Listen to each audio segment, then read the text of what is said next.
Hello, and welcome to Alcohol-Free Radio. I'm your host, Chris Becker, and I'm excited to have you join us. Whether you are new to the amazing and growing alcohol-free community or someone who is already familiar, we hope you enjoy our program. This is where you can hear from some people making a real difference, whether as brewers or producers of amazing beverages, influencers in the community, authors, storytellers, and more. We aim to break it down and bring it all together. Our goal is simple: to build awareness about this great community and to help make alcohol-free fun, easy, and tasting great. So here we go. Enjoy.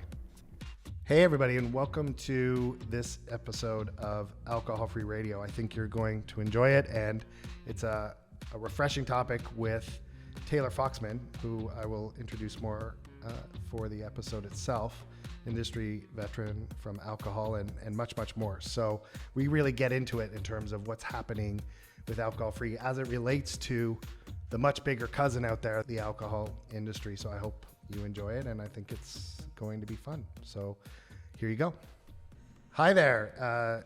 Welcome to this episode of Alcohol-Free Radio. I am Chris Becker, and I am excited to have Taylor Foxman here, industry veteran of the alcohol world. And I, in full disclosure, we met when I had heard her podcast and had seen an article in Rolling Stone, and I reached out kind of as a fan, and we got to connect, and have enjoyed the conversation ever since. And as I said, again, full disclosure, we're doing some work together, but it was like immediately, I was like, Taylor, you got to come on my podcast. I think it'd be so much fun to hear much more about kind of where this fits into a much bigger conversation, because a lot of our segments to date, which have been great, have been, you know, from the alcohol-free perspective. So hopefully we'll turn that a bit around today. So welcome. Thank you, Chris, for having me. I'm excited. It was, you know, love at first beverage site. It was great. Thank you for reaching out. And you had been someone that I'd wanted to actually talk with for a while. And when you wrote me, I kind of geeked out. I was actually at the gym, and I was like, look who just wrote me. So I guess we mutually were looking forward to connecting with one another, and I'm excited to be on here. And yeah, like you said, have potentially just a little bit of a different viewpoint given my background. So thank you for the opportunity. Yeah, so absolutely. Let's start off with a bit about you, your background. I'd love to hear, don't spare any of the details around some of the milestones of the places you've been and some of the innovation you've done in beverage, in alcohol, and beyond, as well as what you're doing now as a kind of an industry, I would say, coach, consultant, advisor. Mm-hmm. Yeah, I like that, coach. Huh. May take that from you. So as Chris knows, so my background is, you know, through and through up until the past year when I started kind of delving into this non-alc space, or alc-free. My background is specifically all things traditional beverage alcohol, like you said. Started working in alcohol actually pre-21.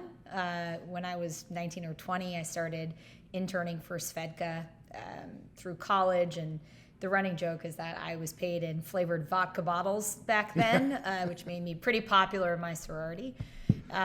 Then was supposed to get a master's at USC in California.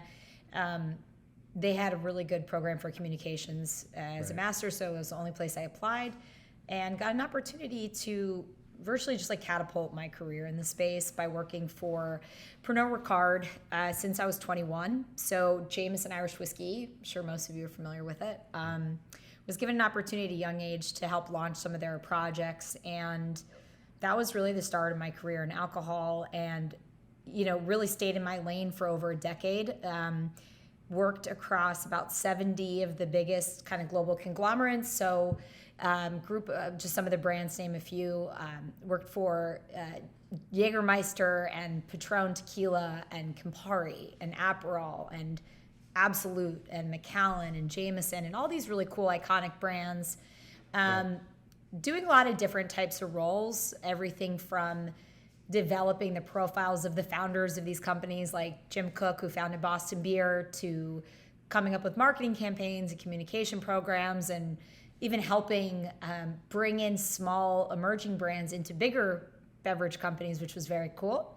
Yeah. Flash forward to 2 years ago, 2.5 years ago, took a detour and became the first vice president of, at the time, one of the largest privately owned cannabis companies, which was quite an experience, a whole other podcast episode.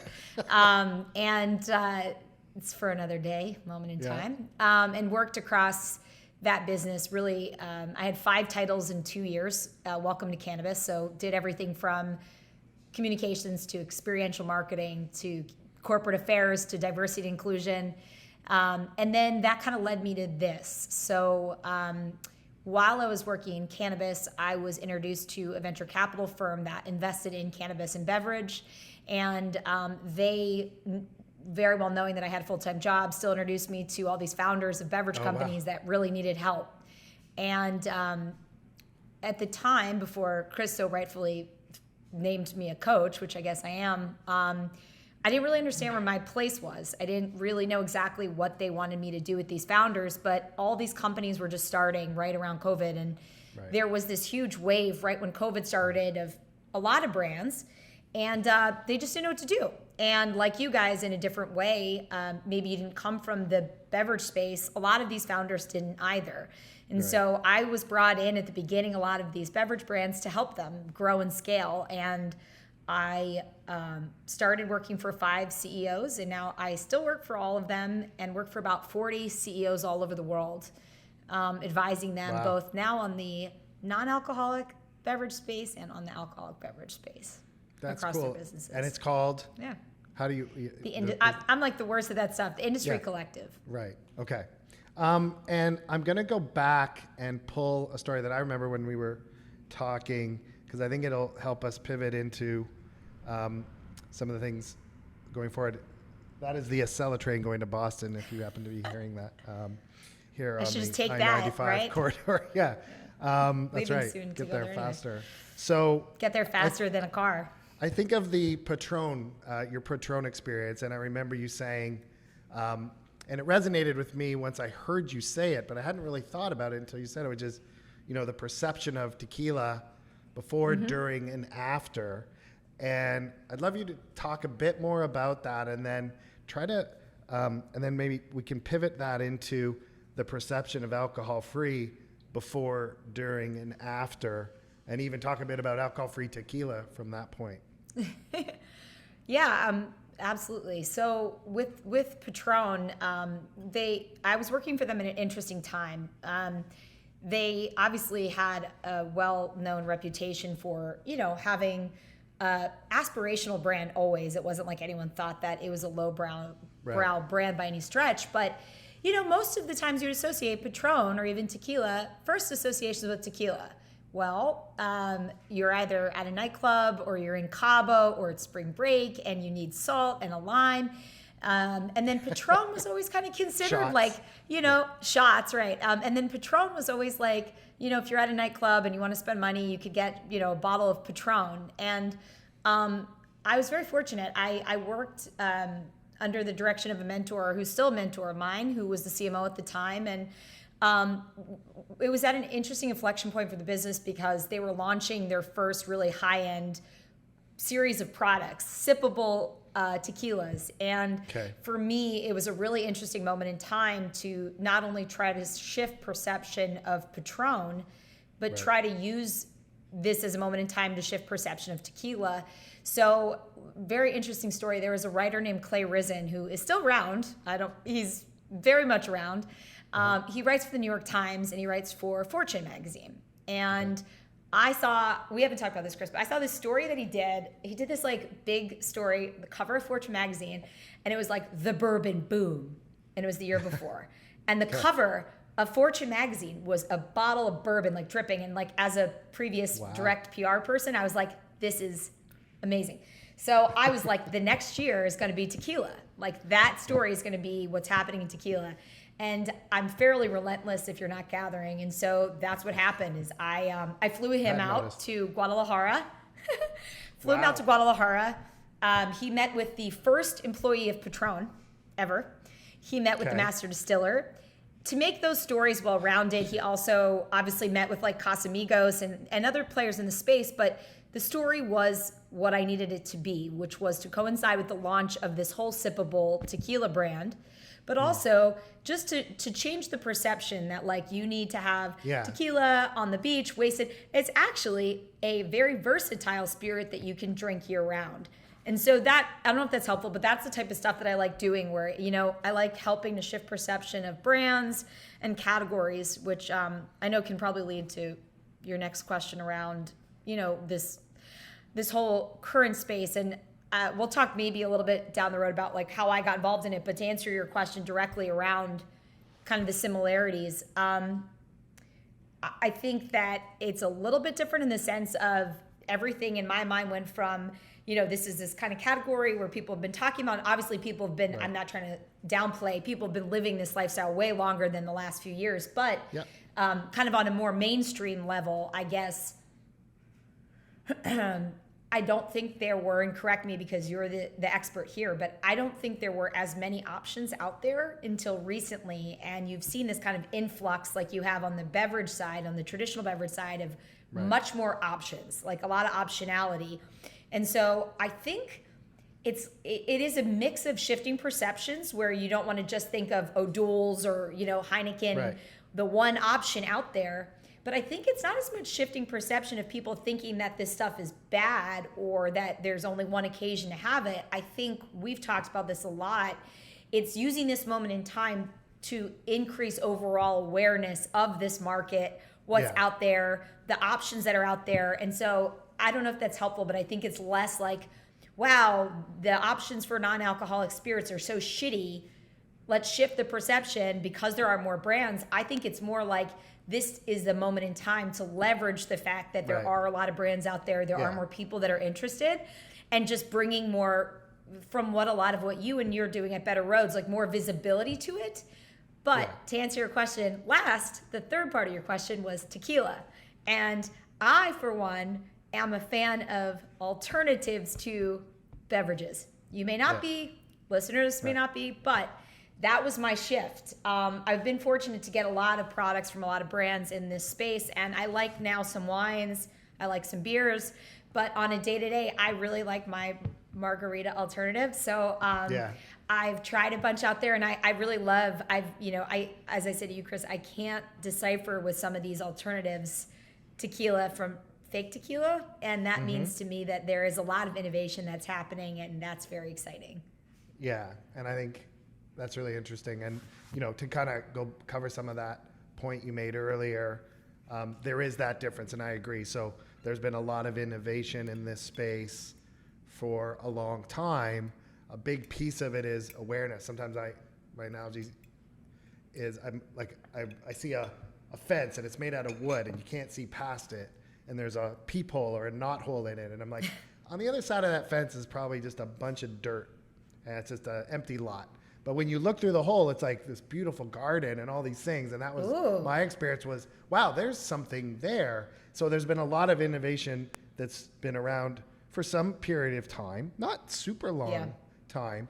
And a big piece of this is about discovery, especially in North America, because to the extent that there has been innovation, you can look to Europe and the UK to see where it has been and where it's coming from. So from a North American perspective, it's more about discovery, and now you're starting to see even more innovation as the industry grows. People can see that there's a market that, less people thinking that this is a fad and more people believing that this is a trend because they can look at alcohol consumption patterns of younger demos versus older.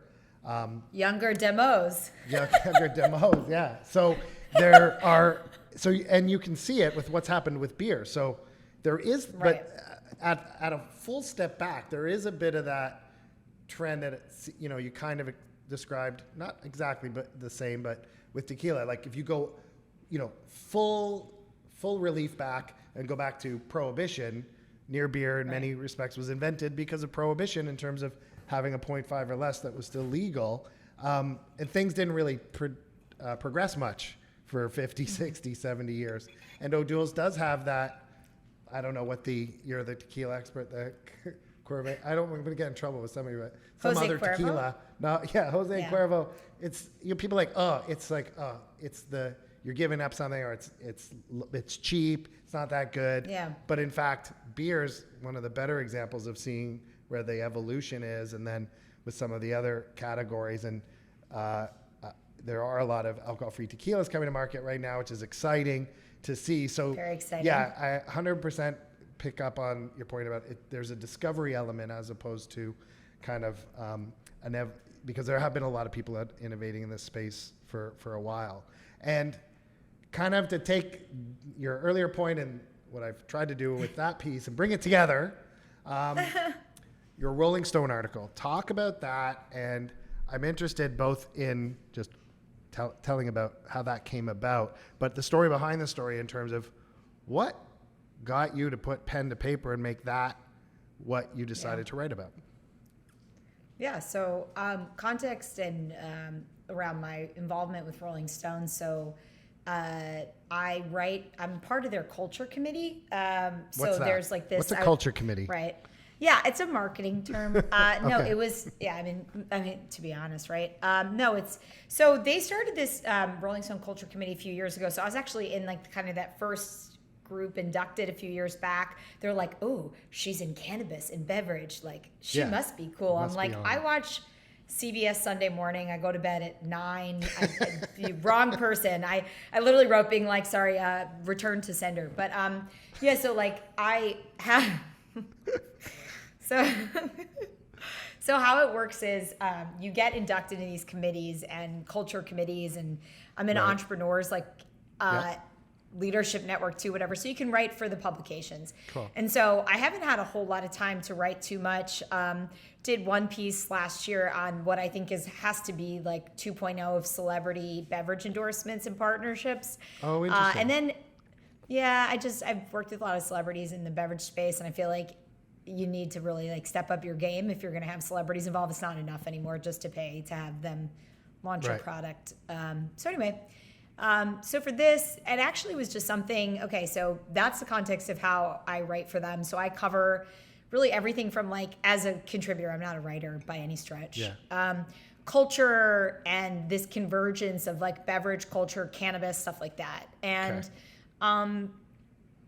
Didn't know I was going to write about it, but I had already been kind of on this like journey path. I don't want to say anything that's, whatever, too marketing jargony, but backstory was I've never really partook in any of the dry Januaries, but obviously over the years, I also work with a lot of people in the bartending trade community based in the UK.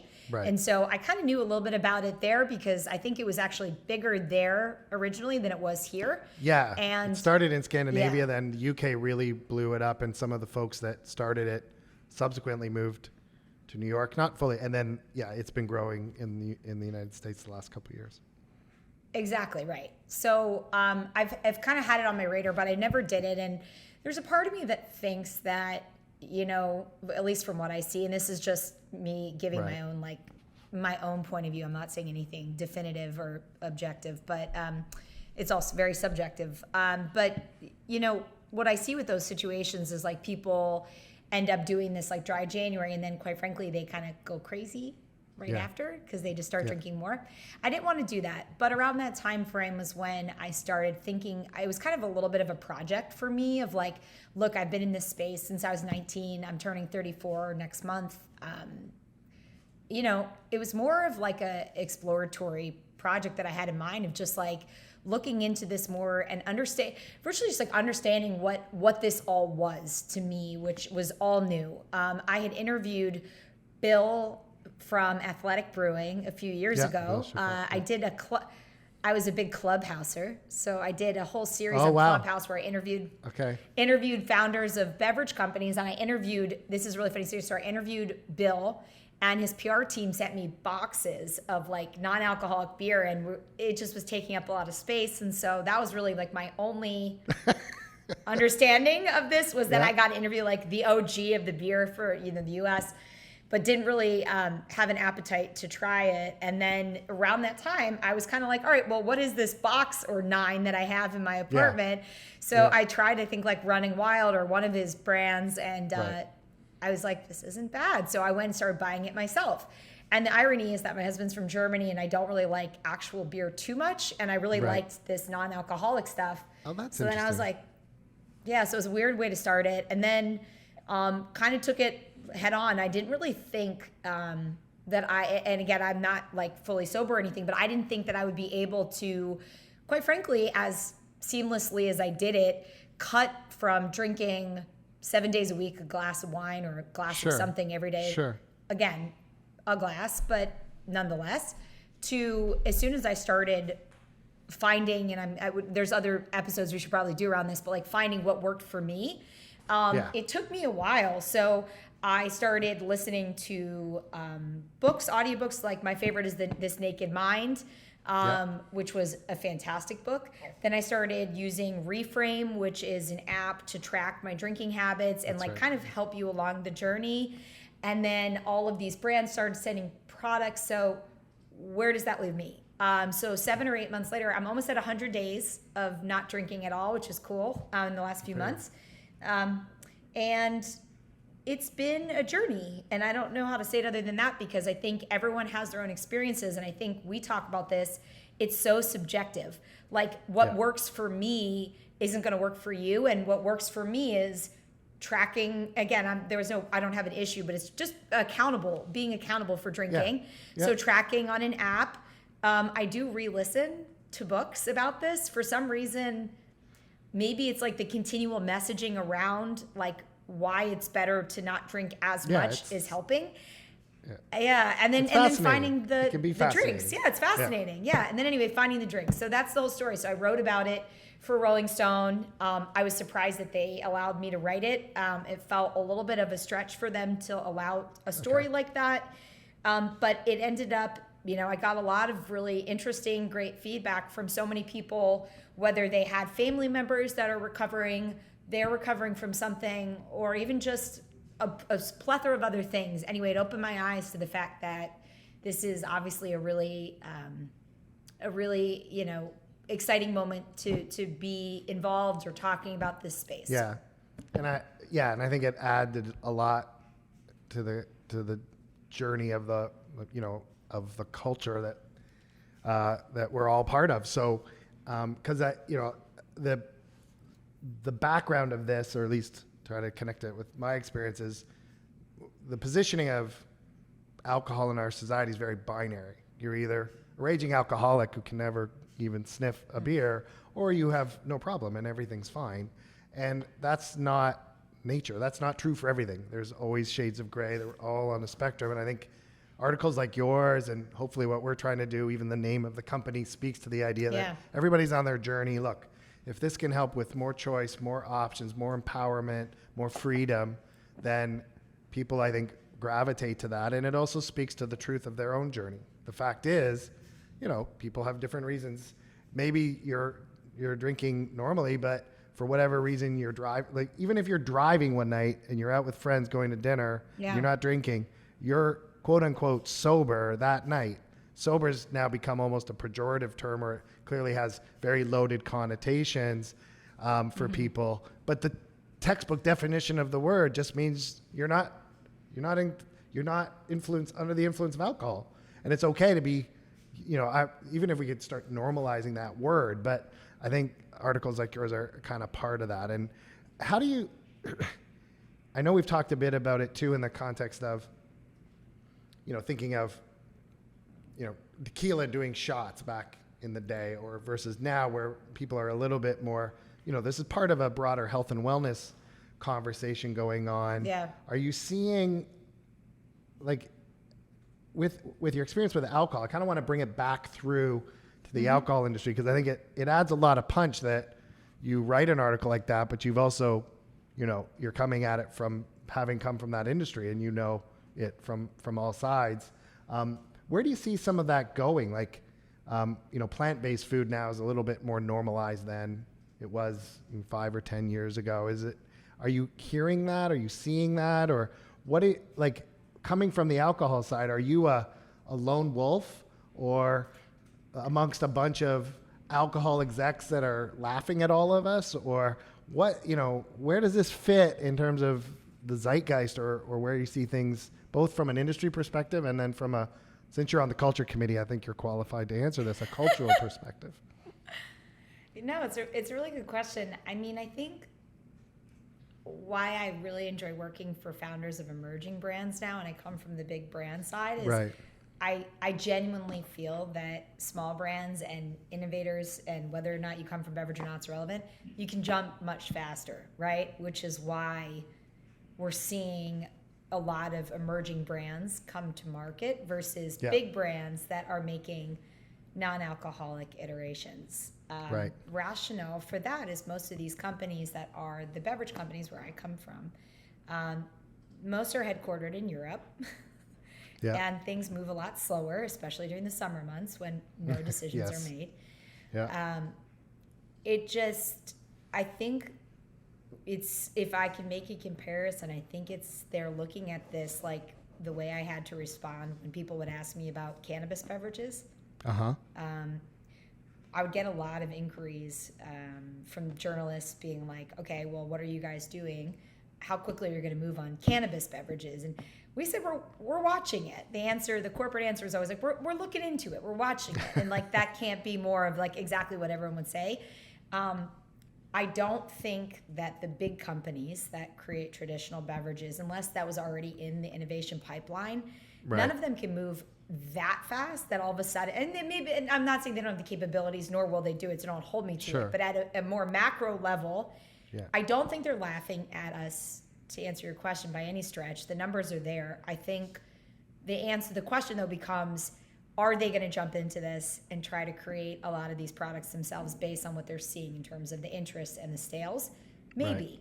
I don't think all of them will. I think what they're waiting for is like first movers advantage of like who's going to do it first. Sure. In the big brand side. And like, again, I'm not talking like Heineken or like, I'm talking like Diageo making a non-alcoholic tequila or something like that. Right. If they do it, then maybe the other brands will put a fire under their ass to be like, we got to do it if all these other brands did. So I don't think they're laughing. I do think that they genuinely believe that this is a thing here to stay and that there is a market for it. Do I foresee them all creating these products within the next year? No. I think it's going to be very similar to cannabis, where some of them, like Constellation and other brands, do try to do this. Yeah. The question becomes like, are they going to do it better? No, maybe not, but they'll at least have, more budget, more capital, stuff like that. So I don't know. It'll be interesting to see. Well, I think if like you said, these companies are capable and have capital, if they choose to focus on it and they turn their giant machine towards it, it's, a lot can happen, but there's a lot of things that they need to consider before that can happen. And in the meantime, you've got a lot of smaller, more nimble disruptors kind of coming in who can take a bigger risk with a smaller kind of platform and shoot for it and see what happens. Yeah, I was going to say one thing that I have heard is breweries that don't focus and wineries that don't focus on non-alc or low alc or whatever, they're going to try to play with this sooner. So that's an interesting one. Yeah. Where you have the big conglomerates, as said, may take a little bit longer because you have to have usually like global sign off to do like kind of bigger new product innovation like that. Yeah. But what's in the middle? So the middle tier are these companies that have like, breweries or vineyards that have money and have innovation. Yeah. They're the ones that have come to me saying, correct. That said that they could toy with that. Well. Yeah. Yep. Interesting. And so that's a bit more on the producer or maker side. Moving a bit into distribution and getting to market, distribution and retail. You are the host of or a part of 2 podcasts, Honest Retail and I think 3 Tier. I'm going to say it wrong. Yep. So, which I think is a nod to the 3-tier system for alcohol distribution. And while I don't pretend to be an expert, I've learned a lot fast. Going back to when I was invited to attend the National Association of State Liquor Administrators. So I think the name says it all, and it was very eye-opening. the legislative, the franchise protection, the world in which that lives is really built around, obviously, the selling and the making, the distributing, and the selling of alcohol. Selling, yeah. Now you got this product which uses all the same words: tequila, wine. At first glance, even if you go to a website, and we've had this challenge with some of our providers or working on Amazon or whatever, they're like, you're selling alcohol. And then you have to go through a whole, basically, you must unlearn what you have learned. It's like, no. Sure. But yeah. It's kind of makes sense. Like you look at the words and you look at the bottles and you look at the colors and you look at, if you smell or taste. Yeah. So you've got this product that is non-alcoholic, adult non-alcoholic, and it is using all the same words of alcohol, and in many cases is being distributed through the alcohol channel, which is legislated based upon the substance having alcohol in it.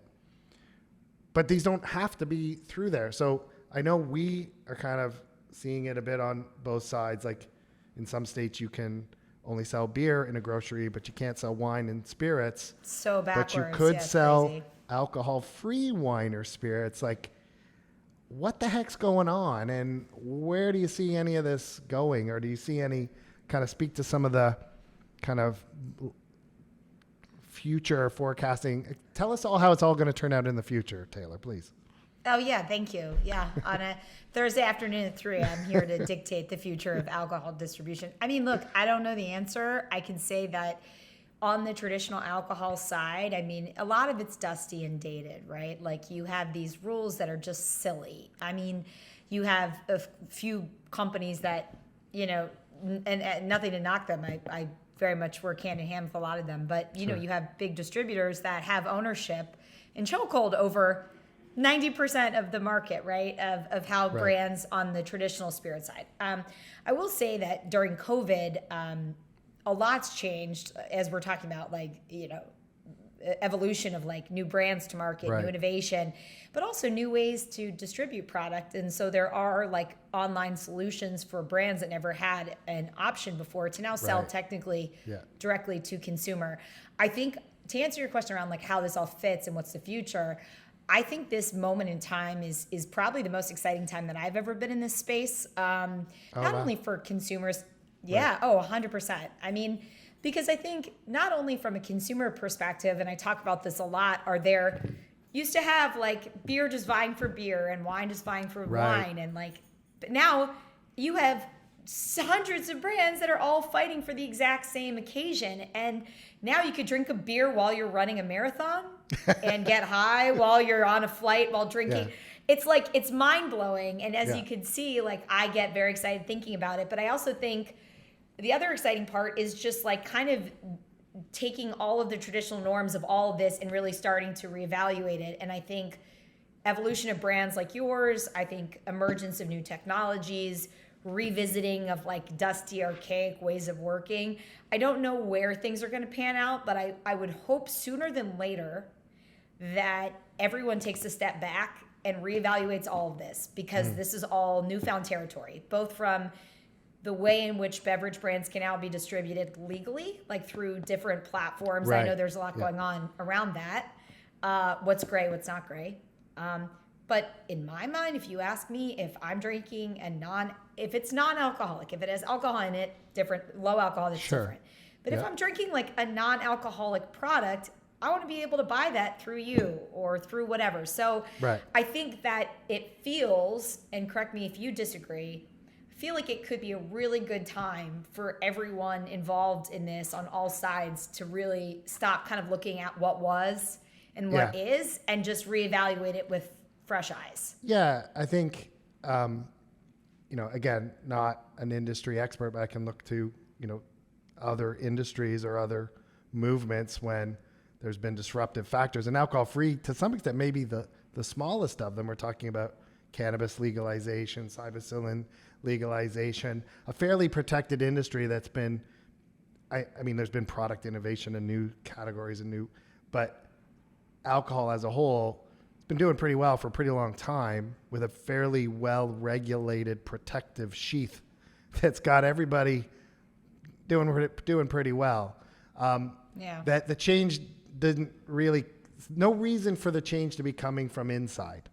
So if I can't sell a 0.5 or less beer to someone in Kansas because that's the way they wrote the rules in a control state going back to prohibition, but everybody's happy and everybody's making money, no sense to change it. Now you're seeing, for the reasons that we mentioned in terms of cannabis, psilocybin, e-commerce, so, Drizzly, distribution e-commerce, so Provi and 750 and their lawsuit against the 3-tier system, and alcohol-free kind of opening up even the conversation that if the change isn't coming from inside, it's coming from outside.